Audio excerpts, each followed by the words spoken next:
Good morning students. Let us start with the new concept arrays. आप लोगों ने सी में भी एरे पढ़े हैं तो हम यहाँ पे कवर कर रहे हैं एरे. तो कंसेप्ट इज सेम. तो मैं आपको सी और सी प्लस प्लस दोनों में एरे का यूज कैसे करते हैं because the concept is same. आपको जो एरे होता है वो सी में भी वही रहेगा, सी प्लस प्लस में भी वही रहेगा. तो चेंज क्या है? बस सिंटेक्स का चेंज है. आपको लिखने का तरीका बल्कि एरे को डिफाइन करने का, प्रिंट कराने का तरीका तो वही है. बस सी में हमें प्रिंट एफ स्कैन एफ लिखना होता है और सी प्लस प्लस में सी इन सी आउट. हम थोड़ा सा प्रोग्रामिंग का वे जो है, हमारा पैराडाइम जो है वो डिफरेंट होता है सी और सी प्लस प्लस का. बाकी the concept is very same. जो एरे हमारे सी में कंसेप्चुअली हम समझते हैं वही सी प्लस प्लस में भी होते हैं. तो let us start with the arrays. सबसे पहले तो what is an array? Array is a collection of variables that can hold value of same type. ये बात बहुत इंपॉर्टेंट होती है जब हम array की बात करते हैं. तो values of same type it can hold and reference by common name. कहने का मतलब है कि अगर मुझे, आप लोगों ने जब प्रोग्रामिंग स्टार्ट हम करते हैं तो हम एक वेरिएबल का यूज करते हैं किसी भी वैल्यू को स्टोर करने के लिए. मुझे सपोज एक नंबर स्टोर करना है तो मैं लूंगी इंटीजर नम और उसमें वो नंबर 5, 10 जो भी मुझे स्टोर करना है I will store it in it. अब मुझे 2 नंबर्स लेने हैं तो मैं num1 num2 2 नंबर्स लूंगी इंटीजर टाइप के. मुझे 5 नंबर्स लेने हैं तो num1 num2 num3 num4 num5. अब अगर मुझे 50 या 100 वैल्यूज स्टोर करनी है तो it is not a good way to keep track of those num1 num2 variables. ठीक है, हम क्या करते हैं यहाँ पे, हम एरे का यूज करते हैं. तो array is a collection of variables. ऐसा समझिए कि वेरिएबल्स आपस में कनेक्टेड है, वो एक के बाद एक है बट उनका नाम सेम है. That reference by common name, मतलब वो सारी वैल्यूज अब आपको num1 num2 num3 की बजाय num नाम से ही वो सारी वैल्यूज आप एक्सेस कर सकते हैं. पर नाम सेम है तो क्या चीज होती है उनको एक्सेस करने के लिए? उसको हम कहते हैं इंडेक्स, उसकी लोकेशन. तो अभी हम इसको आगे पढ़ेंगे. But you have to remember that array is a collection of variables that can hold values of same type. अगर मैंने एक integer टाइप का array लिया है तो उसमें अगर 50 वैल्यूज में स्टोर करूंगी, 50 की 50 integer टाइप की होंगी. अगर float टाइप का है तो 50 की 50 float टाइप की होंगी.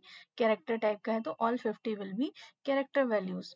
It is a derived data structure. ये क्या है derived data structure? क्यों कह रहे हैं इसे? क्योंकि मैं एरे एक ऐसा डेटा स्ट्रक्चर है जिसको मैं बता सकती हूँ कि एरे में क्या हम स्टोर करते हैं, एरे में वैल्यूज कैसे स्टोर होती हैं, उसकी फंक्शनिंग मुझे पता है. लेकिन जब तक मैं उसे डिफाइन नहीं करूंगी, मतलब मैं बताऊंगी कि उसके अंदर कैसी वैल्यूज स्टोर होंगी. Array is a collection of variables that can hold the values of same type. ये एरे की डेफिनेशन है. बट किस टाइप के वैल्यूज होल्ड करेगा वो यूजर बताता है, वो प्रोग्रामर बताता है. तो मैं अगर बनाऊंगी एक इंटीजर टाइप का एरे तो मैंने डिसाइड किया कि इंटीजर एरे बनेगा. तो एक डिराइव्ड डेटा स्ट्रक्चर है, मतलब हम उसे डिराइव कर रहे हैं जो ऑलरेडी बने हुए डेटा टाइप्स हैं, इंटीजर, कैरेक्टर, फ्लोट, हम उस टाइप का उसे बनाते हैं. तो ये पहले से बना हुआ नहीं है. जैसे इंटीजर में आप डिसाइड नहीं कर सकते क्या वैल्यूज आएंगी क्या नहीं आएंगी, वो ऑलरेडी इनबिल्ट डेटा टाइप्स हैं. तो डिराइव डेटा स्ट्रक्चर इसलिए कह रहे हैं क्योंकि वो हम बना रहे हैं, हम बता रहे हैं कि कैसी वैल्यूज एरे में स्टोर हम करेंगे. Arrays are always stored in a continuous memory location. ठीक है, हमेशा सीक्वेंस में स्टोर होता है. एरे में आप 100 वैल्यूज स्टोर करिए चाहे 1000 करिए, वो सीक्वेंस में एक के बाद एक स्टोर होंगी.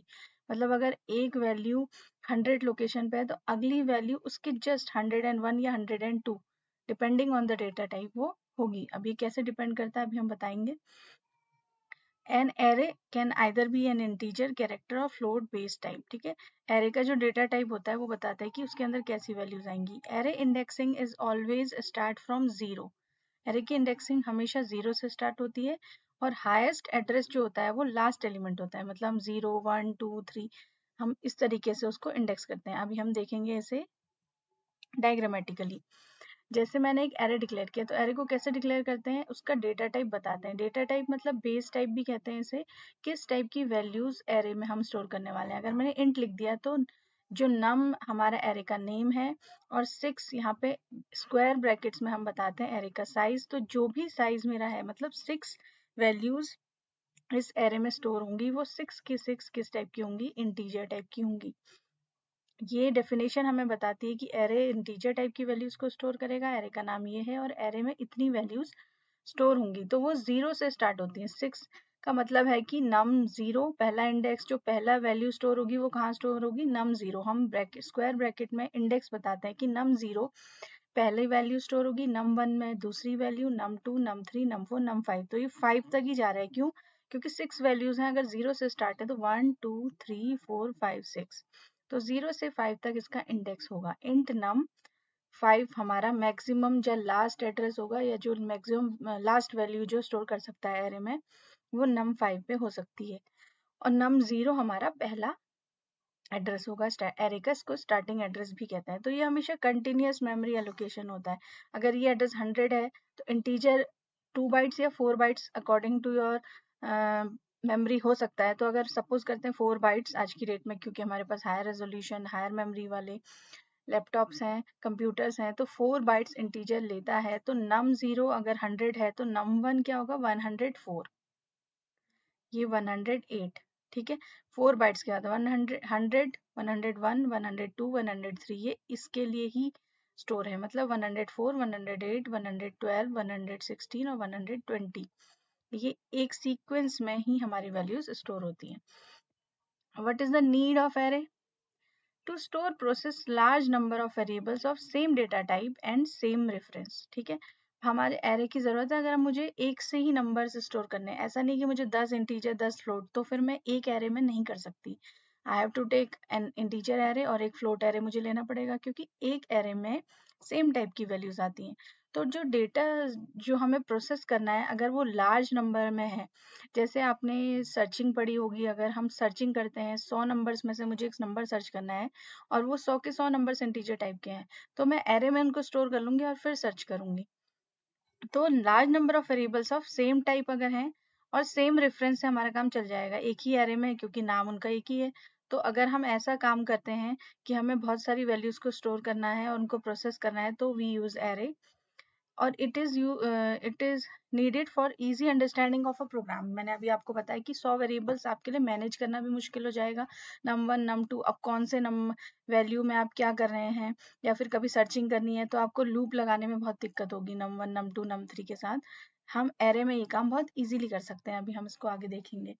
तो the need of array is to store a number of variables of same type. Now the types of array, 3 types के होते हैं बेसिकली। 1 डायमेंशनल हम उसे कैटेगराइज करते हैं सिंगल डायमेंशनल, डबल डायमेंशनल और मल्टी डायमेंशनल में। तो आज हम पढ़ते हैं सिंगल डायमेंशन या 1 डायमेंशनल एरे के बारे में। तो 1D एरे भी हम इसे कहते हैं। अब 1 dimensional array is one in which one subscript और इंडेक्स या इंडाइसिस भी कहते हैं, ठीक है, specification is needed to specify a particular element. कहने का मतलब है कि एक इंडेक्स अगर है, आप एक लोकेशन पे जब आप जा रहे हो तो आपको एक ही इंडेक्स देने की जरूरत है, ठीक है। अभी हम जब आप इसको डबल डायमेंशन पढ़ेंगे तब आपको ये बेहतर समझ में आ जाएगा कि वहाँ पे 2 इंडेक्स होते हैं। तो आपको जैसे एक रो है, आप एक लाइन में लगे हुए हैं और लाइन में स्टार्टिंग वाला जो बंदा है उसका मैं कह रही हूँ नंबर 1 है, तो आपको जब 10वें पर्सन पे पहुंचना है तो आपको सिर्फ एक इंडेक्स चाहिए 10। आपको एरे की या उस रो के नाम में 10वें पर्सन पे जाना है। तो ये हमारा होता है सिंगल डायमेंशन एरे, मतलब आपको सिंपल एक सीक्वेंस ऑफ नंबर्स में आप आगे बढ़ते जाएंगे, तो वो आगे बढ़ने के लिए जो आप यूज करेंगे वो इस इंडेक्स को यूज करेंगे जो कि एक होगा। It will be a single dimension array. इसको डिक्लेयर कैसे करते हैं? डेटा टाइप अभी हमने देखा था, डेटा टाइप लिखते हैं सबसे पहले, फिर एरे का नाम और फिर the size of array. Example है int num 10, तो यहाँ पे integer is the data type of values stored in array, ठीक है। एरे का कोई डेटा टाइप नहीं होता, एरे के अंदर जो वैल्यूज है उनका डेटा टाइप होगा। num is the name of array and 10 is the maximum values we can store in an array। ये बात आपको ध्यान में रखनी है, जो इंडेक्स होता है ये मैक्सिमम वैल्यूज स्टोर्ड होता है, मतलब आप 10 से ज्यादा वैल्यूज इस एरे में स्टोर नहीं कर सकते, लेकिन 10 से कम कर सकते हैं, आप खाली छोड़ सकते हैं वैल्यूज को। ये इस तरीके से है कि मैंने एक घर बना दिया, मकान बना दिया जिसमें 10 कमरे हैं। अब आपको जितने कमरों में सामान रखना है आप रखिए, बाकी कमरे आप खाली छोड़ सकते हैं, लेकिन आप 10 से ज्यादा कमरों में सामान नहीं रख सकते ऑब्वियसली। तो ये हमारी लिमिटेशन भी होती है एरे की, कि आपने अगर डिसाइड कर लिया प्रोग्रामिंग से पहले कि 10 वैल्यूज स्टोर करनी है, अब प्रोग्राम बनाने के बाद बीच में आपको लग रहा है कि नहीं एक दो वैल्यूज कम पड़ रही है, मुझे और चाहिए, तो आप इसमें चेंज नहीं कर सकते। एरे में बीच में प्रोग्राम में आप उसके इंडेक्स में चेंज नहीं कर सकते, ये स्टैटिक होता है। मतलब आपने जब डिक्लेयर किया तभी आपको फिक्स कर दिया आपने कि ये वेरिएबल्स में इतनी वैल्यूज आएंगी। तो एक किसी अच्छे एफिशिएंट प्रोग्राम के लिए हमारे पास ये लिमिटेशन हो जाती है। अब ऐसा भी नहीं कि मुझे लग रहा है कि मुझे 100 वैल्यूज चाहिए तो मैं 1000 वैल्यूज का एक एरे एलोकेट कर लूँ। उससे क्या होगा, 1000 वैल्यूज का एरे के लिए मेमोरी एलोकेट हो गई। अब मैं यूज सिर्फ 100 ही करने वाली हूँ, तो 900 वैल्यूज जो मेरी मेमोरी वेस्ट हो रही है वो मेरे प्रोग्राम के लिए एलोकेटेड है, वो किसी और प्रोग्राम में भी यूज नहीं हो पा रही है वो मेमोरी, है ना। कंपाइलर ने कहा कि नहीं, ये 1000 मेमोरी तो यही वाला प्रोग्राम यूज करेगा, रैम में उसने उस जगह को घेर लिया। अब मैं उस जगह में उसमें क्या कर रही हूँ, उस एरे में सिर्फ 100 वैल्यूज को यूज कर रही हूँ, तो 900 वैल्यूज की जो जगह है वो खाली पड़ी है, वो कोई और भी यूज नहीं कर पा रहे, तो this is not a good and efficient programming style. तो इसको ओवरकम करने के लिए हम लिंक लिस्ट यूज करते हैं, जो हम डेटा स्ट्रक्चर में पढ़ रहे हैं। Now the memory representation of array is like that कि मैंने एक array जो यहाँ पे int num10 डिक्लेयर किया है वो मेमोरी में कैसे बनेगा, num0 से लेके उसमें 10 लोकेशन है, देखो 1 2 3 4 5 6 7 8 9 10 लोकेशंस तो 10 है, लेकिन इंडेक्सिंग कहाँ से स्टार्ट होती है, 0 से। तो num0 पहली लोकेशन को हमें अगर प्रिंट कराना है या उसमें वैल्यू डालनी है तो it will be called num0, num1, num2, num3 और अप टू num9। ये हमारा एरे है 0 से 9 तक, और ये हमारा सीक्वेंस में ही होता है। कहने का मतलब है कि अगर स्टार्टिंग एड्रेस एरे का 2000 है तो 2000 यहाँ पे 2 बाइट्स कंसिडर कर रहे हैं कि इंटीजर ले रहा है, तो 2002 is the next address, 2004 is the next address, इस तरीके से 2 बाइट्स बढ़ा के ये 2018 लास्ट एड्रेस हो जाएगा हमारे एरे का। तो ये हमारा एरे इस तरीके से सीक्वेंस में मेमोरी में स्टोर होता है।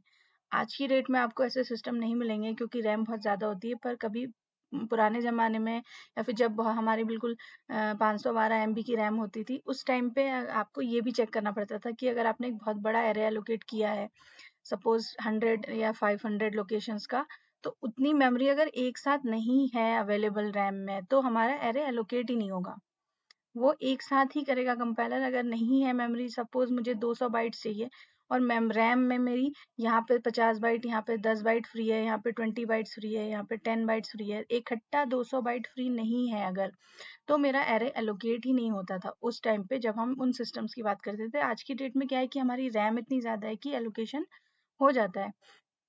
तो ये बात हमको ध्यान में रखनी है कि एरे हमेशा सीक्वेंस में ही एलोकेट होता है। Now the total memory in bytes that an array occupies will depend on the size of array। मतलब कहने का मतलब है टोटल मेमोरी बाइट्स में कितनी लेगा एक एरे, वो लेगा जितना उसका साइज है। अब यहाँ पे 10 इंडेक्स है तो उसका साइज हो गया 10 into size of base type. तो इंटीजर अगर 2 बाइट्स का है तो 2 से मल्टीप्लाई करेंगे, 4 बाइट्स का है आपके सिस्टम में तो आप 4 बाइट से मल्टीप्लाई करेंगे, तो ये एरे यहाँ पे 20 और न्यू सिस्टम्स में 40 बाइट्स की मेमोरी ये एरे लेगा। इसको रैम में 40 बाइट्स की मेमोरी की ज़रूरत है, ठीक है। और इंडेक्स कहाँ से होता है, 0 1 2 3 इस तरीके से होता है। तो अब हम इसको एक एग्जाम्पल से समझते हैं, हम कोड बनाते हैं एरे का। तो C++ में मैं बना रही हूँ, सेम होता है सी में, आपको सी में भी मैं बना के दिखा दूंगी। आपको सिर्फ printf scanf लिखना होता है वहाँ पे, यहाँ पे सी आउट सीन होता है, बाकी everything is same. Array declare करने का तरीका भी सेम है सी और C++ में। मुझे एक इंटीजर टाइप का एरे लेना है जिसके 10 इंडेक्स मैंने डिक्लेयर किया। Now int array 10 is an array जो मेमोरी में 10 इंडेक्स को यानी 10 मेमोरी लोकेशंस को होल्ड करेगा, उन सब का नाम होगा ARR। यानी कि अगर मैं int ARR 0 में डालती हूँ 5, तो एरे की पहली लोकेशन जो कि 0 होती है उसमें, सॉरी यहाँ पे इंट नहीं होगा, ठीक है, इंट एक बार डिक्लेयर कर दिया। एरे की 0 लोकेशन में अगर मैं 5 डालती हूँ तो पहले इंडेक्स पे क्या चला गया, 5। अब मैं एरे की फर्स्ट इंडेक्स में डालती हूँ 6। तो इस तरीके से हम एरे में वैल्यूज डालते हैं, but this is not a good वे। आप कब तक डालते रहेंगे, तो 10 है, 100 वैल्यूज होंगी तो उसके लिए हम अभी क्या करते हैं मैं आपको बताती हूँ। एक तरीका एरे को इनिशियलाइज करने का ये होता है। अनदर वे, अगर आपकी छोटी मोटी जैसे 4 ही वैल्यूज हैं या फिर आपका एक एरे है जो कि आपको पहले ही इनिशियलाइज करना है, तो आप इस तरीके से भी एरे को इनिशियलाइज कर सकते हैं। 1, 2, 3, 4, 5 इस तरीके से आप वैल्यूज, तो इसकी 5 इंडेक्स मतलब स्टार्टिंग की 5 इंडेक्सेस में 1 2 3 4 5 चला जाएगा और बाकी में गार्बेज वैल्यू रहेगी, ठीक है, या फिर 0 भी रह सकता है। तो अब हम कैसे चेक करेंगे, हम एरे को प्रिंट करा के चेक कर सकते हैं कि बाकी इंडेक्स जिनमें मैंने इनिशियलाइजेशन नहीं किया उनमें क्या गया। तो ये आपका असाइनमेंट है कि आप एरे में इस तरीके से इनिशियलाइज करेंगे और जब एरे को प्रिंट कराएंगे तो मुझे बताएंगे कि 1 2 3 4 5 के बाद जिन वैल्यूज को, जिन इंडेक्स को मैंने इनिशियलाइज नहीं किया, इसमें 10 स्पेस है ना, 10 कमरे हैं इस एरे में, मैंने 5 कमरों में वैल्यूज डाली हैं, तो बाकी के 5 में क्या रहेगा ये आप मुझे बताएंगे। अब मैं ये तरीका हटाने के बाद मैं आपको बताती हूँ कि कैसे हम एरे को इनिशियलाइज और एरे को प्रिंट करते हैं। तो सबसे पहले ये तरीका तो अच्छा नहीं है कि मैं 0 इंडेक्स 1 इंडेक्स 2 इंडेक्स में इस तरीके से डालती रहूँ, फिर जब मुझे प्रिंट कराना होगा तो सी आउट एरे की 0, सी आउट एरे की 1। तो हम क्या यूज करेंगे, we will use the loop. हम लूप पढ़ चुके हैं, तो we will use for loop, आप व्हाइल लूप भी यूज कर सकते हैं, there is no issue. For loop में सबसे पहले मैं यूजर से क्या करने वाली हूँ, एरे की 10 वैल्यूज पूछने वाली हूँ कि एरे के अंदर जो भी 10 इंडेक्स हैं उनमें आप वैल्यूज डालिए। तो मुझे 10 वैल्यूज पूछनी है, दैट मीन्स मुझे एक ऐसे वेरिएबल की जरूरत है, सपोज वो आई मैंने ले लिया, तो आई इज अ वेरिएबल जो इनिशियलाइज होगा, ठीक है, 0 से, आई असाइन 0, ठीक है। अब आई में 0 से इनिशियलाइज हो गया, तो अब मुझे कितनी वैल्यूज पूछनी है, तो आप कंफ्यूज मत होइए, मैं 1 से ले लेती हूँ यहाँ पे, ठीक है। 0 से अगर मैं करूंगी तो 9 तक ही लेती मैं। मुझे लूप चलाना है बेसिकली 10 टाइम्स, क्योंकि मुझे 10 वैल्यूज यूजर से पूछनी है। तो आई में 1 ले लिया, I is less than equal to 10, यानी 10 टाइम्स ही लूप चलेगा। और आई में प्लस प्लस अगर मैं नहीं करूंगी तो लूप हैंग हो जाएगा। तो ये मेरा लूप सिंपल, मैंने एक आई वेरिएबल लेके एक लूप चलाया है जो कि 10 टाइम्स चल रहा है, ठीक है। अब ये जो लूप 10 टाइम्स चलेगा, 10 बार वो मैं यूजर से वैल्यूज मांगूंगी कि आप एक वैल्यू एंटर करिए। तो सी आउट, अगर हम इसको सी में कर रहे होते हैं, यहाँ पे लिख रहे होते प्रिंट एफ, उसके अलावा कोई डिफरेंस नहीं है सी और सी प्लस प्लस में एरेज का। सी आउट मैंने लिखा enter any value for array. अब यूजर जो वैल्यू एंटर करेगा वो सी इन हम कहाँ करेंगे, मैं चाहूँ तो किसी एक वेरिएबल में कर सकती हूँ, सपोज मैंने वैल में ले लिया और फिर मैं एरे की फर्स्ट सेकंड थर्ड इंडेक्स में उसको डालूंगी। तो मैं डायरेक्टली क्यों ना कर दूं, मैंने क्या किया यहाँ पे ARR एरे की इंडेक्स। अब मैं इंडेक्स में क्या दूं, तो सबसे पहले मैं यहाँ पे दे देती हूँ आई से क्या फायदा होगा, देखो सबसे पहले आई में 1 है, तो अब यहाँ पे यही गड़बड़ होगी कि 1 से चला जाएगा, है ना, एरे की आई इंडेक्स में 1 से चला जाएगा। तो एक तरीका है मैं यहाँ पे i-1 लिख दूं, तो सबसे पहले कहाँ जाएगा, आई में 1 है तो 0 पे जाएगा, आई में 2 होगा तो 1 पे जाएगा।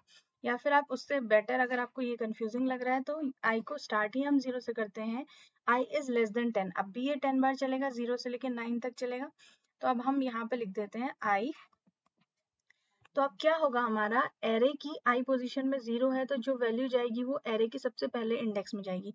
अभी हमने ये पढ़ा ना कि जो हमारा एरे है उसकी इंडेक्स कहाँ से स्टार्ट होती है, 0 से। तो सबसे पहले जो वैल्यू जानी है वो num0 में, फिर num1 में, फिर num2 में, अप टू 9 तक जानी है। तो यही काम हम यहाँ पे कर रहे हैं। आई में 0 है तो वैल्यू जाएगी एरे की 0 इंडेक्स में, फिर आई में इंक्रीमेंट होके 1 होगा, 1 में जाएगी, फिर आई में इंक्रीमेंट होके 2 होगा, 2 में जाएगी। तो मेरी 10 वैल्यूज सिर्फ एक स्टेटमेंट की वजह से पूरे एरे में 10 वैल्यूज चली जाएंगी, और मैंने एक बार एक स्टेटमेंट लिखा है। ये कैसे पॉसिबल है, with the help of this loop. ये लूप 10 टाइम्स चलेगा और ये मेरा एक स्टेटमेंट 10 बार एग्जीक्यूट होगा। यही तो फायदा है लूप का। तो अब मेरे लूप में जितनी वैल्यूज जाएंगी उस वैल्यूज को मुझे अब प्रिंट करा के देखना है कि गई कि नहीं गई। तो उसके लिए मैं क्या करूंगी, फिर अगेन मैं एक लूप चलाऊंगी, for I assign 0, I is less than 10, I plus plus, ये मेरा लूप है। अब मुझे इस लूप को सॉरी इस एरे को प्रिंट कराना है जो वैल्यूज जा चुकी हैं। तो मैं क्या कराऊंगी, सी आउट एरे इज, ठीक है, और मैं एरे को प्रिंट कराती हूँ इसी के आगे। तो it will be like C out, ये एरेज यहीं पे करा देते हैं, ARR की आई इंडेक्स। तो आई में 0 है, सबसे पहले 0 प्रिंट होगा, ठीक है। फिर एरे इज, ये बार बार प्रिंट हो जाएगा, तो ऐसा करते हैं इसको हम बाहर लिख देते हैं, क्योंकि हमारा लूप 10 टाइम चलेगा तो एरे इज 0, एरे इज 1 सब प्रिंट होगा ना। तो यहाँ पे एरे इज के बाद एक स्पेस में देती हूँ हर इंडेक्स के बाद, और ये इस तरीके से हमारा एरे जो है वो प्रिंट हो जाएगा। सबसे पहले प्रिंट होगा एरे की 0 लोकेशन, फिर एरे की 1 लोकेशन, एरे की 2 लोकेशन, इस तरीके से प्रिंट होगी। तो अब इसको हम रन करते हैं प्रोग्राम को। सी आउट एरेज, और यहाँ पे सेमीकोलन लगेगा। Now enter value for array, suppose मैंने डाल दिया 10, 11, 12, 15, 20, 54, 36, 10 वैल्यूज मुझसे ये पूछेगा, क्योंकि मेरा लूप चल रहा है 10 टाइम्स, और 10 टाइम्स चलने के बाद यहाँ पे जो एरे प्रिंट हो गया 10, 11, 12, 15, 20, 54, 36, 58, 78 एंड 59, ये मेरा एरे प्रिंट हो गया इस वाले लूप से, ये प्रिंट हो गया, ठीक है। अगर आपको और बेटर समझना है तो यहाँ पे हम 2 सिलेक्शन लगा देते हैं, और क्लियर आपको यहाँ पे दिखेगा। अगेन यहाँ पे मैं 2 स्लैशन लगा देती हूँ, तो आपको आउटपुट बहुत अच्छे से दिखाई देगा। और ये मेरा, आपको फॉर्मेटिंग भी आनी चाहिए आउटपुट की, ठीक है। आउटपुट आपका बहुत अच्छा दिखना चाहिए, यूजर को अंडरस्टैंडेबल होना चाहिए कि आप क्या दिखाना चाह रहे हैं। बहुत हौच पौच आपके आउटपुट में नहीं होनी चाहिए। ये देखिए, ये मेरा एरे है, एरे इज 1 2 3 5 6 7 8 9 10 11। तो ये एरे प्रिंट हो गया हमारा लूप की हेल्प से। मैंने एरे में वैल्यूज डाली और एरे में वैल्यूज प्रिंट करा दी। This is a single dimension array. Same with C, अगर आप सी में करेंगे तो डिक्लेरेशन सेम होता है, फॉर लूप का सिंटेक्स भी सेम होता है, बस यहाँ पे आपको printf और यहाँ पे scanf लिखना होता है, बाकी the concept is same. Okay, so this was all for today. मैं आपको एरे के कुछ प्रोग्राम्स दूंगी डिबग करने के लिए, आप उनका मुझे आउटपुट बताएंगे। Thank you.